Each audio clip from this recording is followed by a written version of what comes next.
Brother, porn is not your problem. This is. And you don't watch porn because you're lonely or you're horny. You watch it because you're running away from this. You watch it because you want to escape, you want to run away. And porn wasn't my problem, it was my pain. And maybe that's your reality as well. And I know this because I lived it. Like, for years I was stuck in the same cycle. Like, I'd be stressed out about my life, I'd be stressed out about wanting to make more money, wanting to have a better job, and I would feel hopeless and helpless, so I would escape. Watch, X-rated content, and then you feel ashamed about yourself, and then that shame causes you to repeat the cycle again, because you don't want to feel shamed, you want to avoid the shame. And what do? You run away. And what do you run to? You run to the hub. But I found my way out, and you can too. I've been completely free of any sort of X-rated content for the last 3 years now, and this isn't some sort of miracle. There's a system, and it's a system that I'm going to pass on to you. So in this video, I'm going to break down what porn was doing to me, what it almost cost me, how I actually was able to finally quit it, because it is possible. So if I was you, I want to stick around to the end of the video to actually find out how I was able to do this if you are struggling with it. Because you're going to walk away from this video knowing the truth, that you don't need more willpower, you need more honesty, and to actually understand the problem itself. And just for context, just so you know where we're at in this series, we're now at Arc 2. Arc 1 was all about things like masculinity, identity and fulfillment. We are now in Arc 2, where we're going to be talking about things like self-sabotage, habits and mental traps. We're also going to be getting into Arc 3 probably in the next week or two, which is going to be talking about things like distractions, numbness and emotional healing. So if you missed Arc 1, I'd recommend you go check it out after this video. Other than that, let's get back into the truth about porn. Let's do it. Okay, so if you're watching this, you're probably a young guy or maybe even a young girl who maybe identifies as a gooner. Like, it's something you've been struggling with for years, but you subconsciously don't believe that you're capable of like getting rid of this habit. You think it's just, something that you do that, you're kind of ashamed of, but everyone does it, so it's not that bad. And I want to tell you that is cope. You are coping because you don't know how to deal with the truth that you've become addicted to something that, let's be honest, you shouldn't even really know exists. But maybe it slipped into maybe when you were a young guy and you were on anime site trying to watch Naruto, and you saw a crazy ad on the side, or you saw like a big booty Latina in your area looking to have some fun, and then that put you down a pipeline to where you are right now, where maybe you're a guy who's in your mid-20s and you've just been doing this every single night for the last like 15 years, and you're almost not sure who you are without it. Whatever stage you're at, I want you to focus on what I'm about to tell you, because this could really change your whole life. Okay, firstly, let's talk about the pattern of behavior that you found yourself in, that I once found myself in too. Because as we know, a lot of our addictions and our cravings and our insecurities are kind of born just out of repeating things and not really having time to, not giving yourself time to really reflect on why you do the things you do. So, there we go, nice and clean. All right, so let's talk about the timeline of your corn addiction, or your corn usage, as I should say, for YouTube guideline reasons. So it always starts with the same thing. You've got some sort of stress. Whether that's the stress of like daily life, the stress of like work, stress of relationships, or just the stress of like having to live in a society like the one we're living in today. It is very stressful. There's a lot of bullshit going on, and you might feel helpless, and that causes you to feel stressed. And what do you do when you feel stressed? You want to relieve yourself, you want to escape, you want to maybe change your mental mind like scape into something that's a bit more relaxing, maybe even a bit sensual. So what would you do? Simple, you go straight to the hub, or your site of choice. And let's be honest, after that, after you've done your dirty, after you've gone on a 2-hour good marathon, let's be honest, you're gonna come back to this feeling.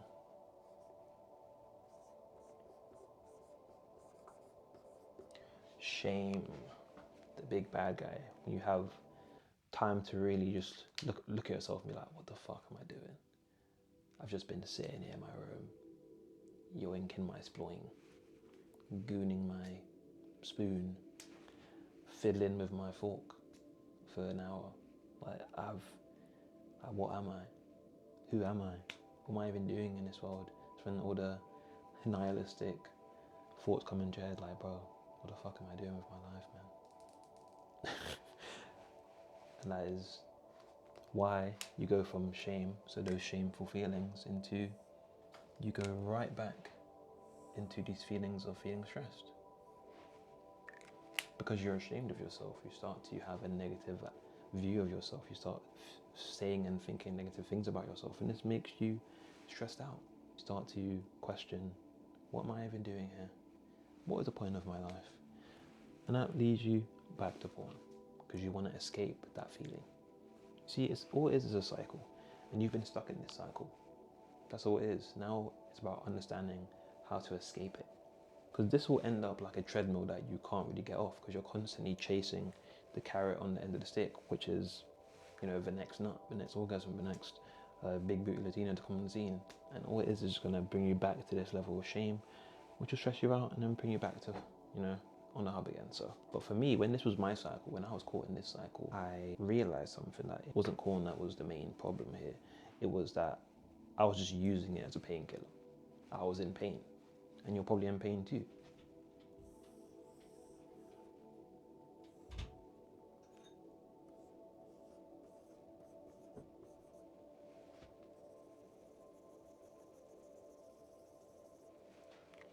Not sure if you can tell what that is, but this is your painkiller. The thing that you use to try and avoid that sensation of, I don't know, whether it's, stress, like I said, or just feeling like unsure about your place in the world, or like what you're really doing with yourself, and you use this to deal with that. But the only issue with this is that it has a lot of side effects. It's like those American medical commercials where it has like lots of tiny little small print and a bunch of like qualifiers at the end of it, like, oh, may cause cancer, may cause hair loss, may cause you wanting to unalive yourself. That is, if porn had a commercial, that's what it would say on the bottom.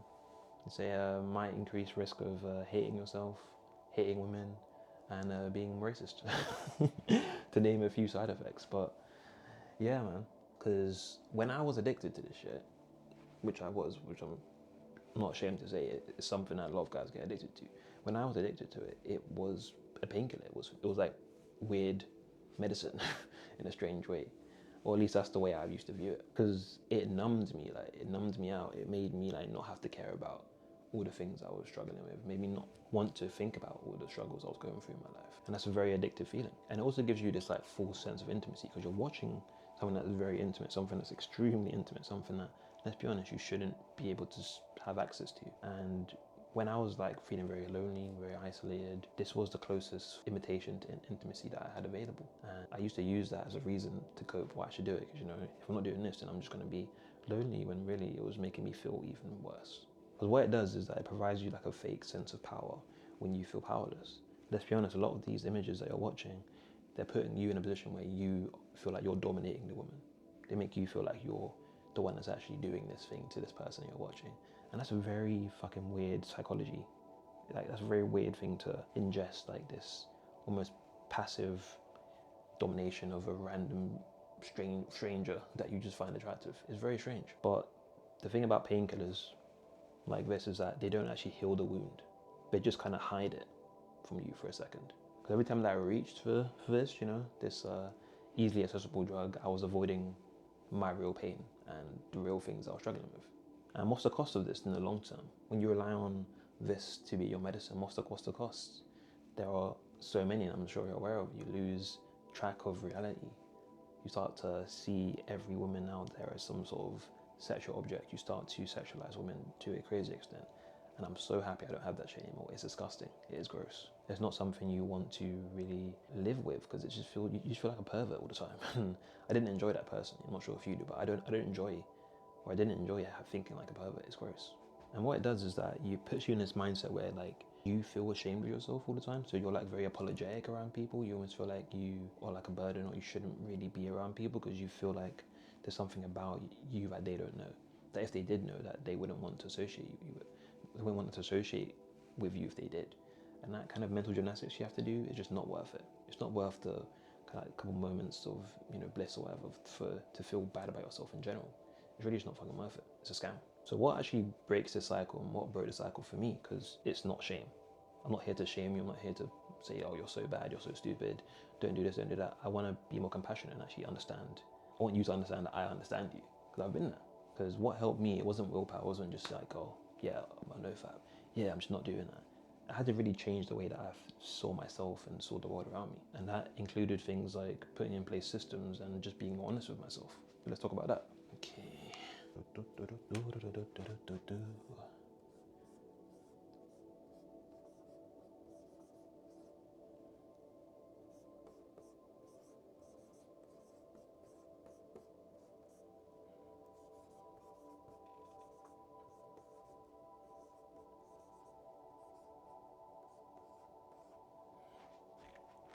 Okay, hope you guys can read that. So let's talk about actually breaking the cycle, getting out of this hamster wheel of constantly chasing the next nut and actually starting to live like a proper person who respects themselves. Because let's be honest, that's what we all want. We want to feel good about ourselves. We don't want to live in shame. So let's talk about how we do it. So when I'm talking about things like systems, all I'm really referring to is understanding your triggers, understanding what you need to do to avoid doing the thing that you don't want to do. Understanding that every decision you make throughout the day leads you in a certain direction. And if you're someone who's struggling with this addiction, there are going to be things that you do on an everyday basis that you probably don't even really acknowledge anymore that are making it more likely that you're going to, you know, relapse and go back to the thing you don't want to do. So for me, it was simply things like, you know, for example, blocking accounts on my social media that were very sexual, or like literally putting not interested on when I would see random videos of girls, you know, sexualizing themselves. Just things like that. Just little things that might not seem like a big deal. They do make the difference in the long term. And there's also like things like, honestly, if you've got friends who are like super into that like Gooning culture and always talking about that kind of shit, having the honesty to be like, guys, I'm trying to not do this anymore. Do you mind if we don't talk about this? It doesn't really suit me anymore. And if they're not willing to do that, then being like, okay, maybe I can't talk to you guys as much. Simple as that. Like respecting yourself enough to know that not everyone is going to have your best interest at heart, and that's okay. All you've got to do is remove yourself from the situation and focus on the things that are actually going to help you. So that means you're going to have to change your environment. Maybe if you're in a situation where you're always by yourself, you're always in your room by yourself, making sure you're not like just always at home. Making sure you've got places to be, you've got things to do, you've got activities, you've got hobbies, you've got things that you care about more than you care about busting it out. Simple as that. You have to have things in your life that are set up in order for you to put your energy into, like, towards. A lot of the times that I used to be down bad and like addicted to this shit, it was only because I was bored. I had nothing else to do. I had no hobbies, I had no interests. All I was doing was gaming, smoking weed on the hub. Like, if that's your life, then how do you expect to not fall for these addictions when you've got nothing to live for? Make sure you've got things that you're passionate about, things you care about, and that will sort out most of this. Like, have things that you care about more than that. Okay, honesty. When it comes to honesty, this is the key when it comes to beating this addiction or any addiction. Like, be honest with yourself. Like, have a sit down with yourself. Like, okay, I am down bad. I am addicted to Gooning. What do I need to do? I don't want this to be my life. I don't want to be the guy that's in his 40s who's still sneaking out like at night to go watch porn. I don't want that to be my life. What do I need to do right now to avoid that? There are options. There are things you can do. If you're that down bad, ask ChatGPT. It will tell you some things. And understand that like a lot of this addiction that you have is because you're trying to run from something. Like, are you trying to run from like feeling lonely? Are you trying to run from feeling like you're not enough? Are you trying to run away from the thoughts of like, oh, maybe girls don't like me, maybe I'm undesirable? Like, be honest with yourself, bro. If you've got an addiction to this just because you've like wanted to avoid actually speaking to real girls because you're afraid, like, say that to yourself and then challenge yourself. Okay, what can I do about this? What can I actually do to make this fear less rational? Okay, so new rewards. Simply put, you are using like porn, masturbation or whatever as a reward, but you're rewarding yourself for doing absolutely nothing. That has to change. Like, I had to rewire my brain. I had to get more accustomed to doing healthier habits, things that actually felt good, that also do good for me.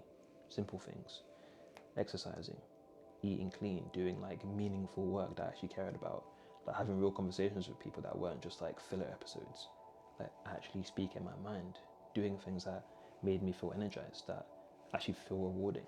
And that's be things that like give you energy back instead of just draining you. And that's kind of how it clicked for me to understand that I didn't need more willpower. I needed like more reasons to really, more resources to put my energy into, because I wasn't really doing anything. And that is kind of why you're stuck, because you don't have any other outlet.